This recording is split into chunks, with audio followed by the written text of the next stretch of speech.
Je n'ai qu'un besoin de remettre dans votre mémoire ces passages de l'Écriture, dans le Lévitique par exemple, concernant l'attitude du Seigneur envers la vie, où l'accent est mis sur le fait qu'il est interdit pour le peuple de boire le sang.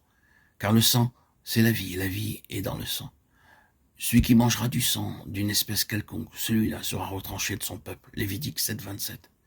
Telle est la sauvegarde de la vie par le Seigneur. La vie est sacrée à ses yeux, la vie est sa prérogative. L'homme ne doit pas se l'approprier pour lui-même. Il ne doit pas la prendre et la faire sienne. La vie est le domaine réservé de Dieu et elle doit toujours être regardée comme sacrée pour lui.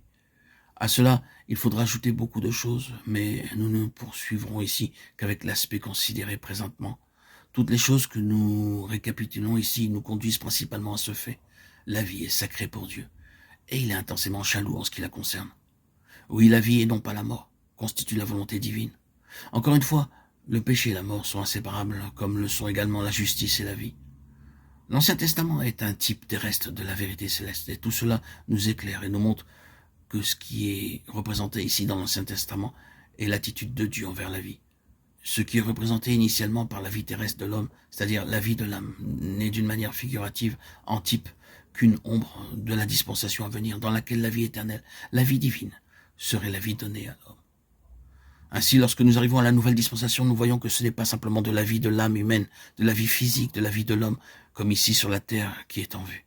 Il s'agit d'une autre vie appelée vie éternelle. Moi, je suis venu afin que les brebis aient la vie et qu'elle l'ait en abondance. Jean 10, 10. C'est bien sur cette vie-là que Dieu se présente comme étant aussi jaloux. Cette vie-là est bien la pensée par excellence du Seigneur. L'Ancien Testament, nous l'avons dit, est un type terrestre ou une représentation de la vérité céleste.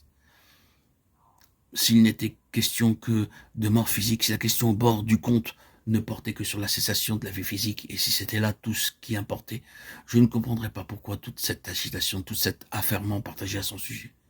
Mais l'accent dans l'Ancien Testament réside dans le fait qu'il est annonciateur de quelque chose de plus grand, qu'il est représentatif et qu'il illustre une autre vie.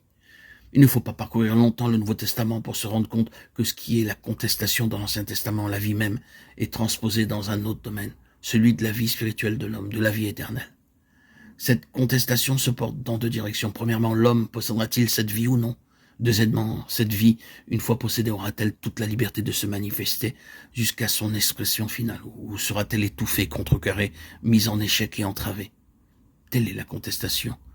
Il s'agit encore de la vie, exprimée à présent, non à partir d'ombre ou de type, mais bien dans sa réalité.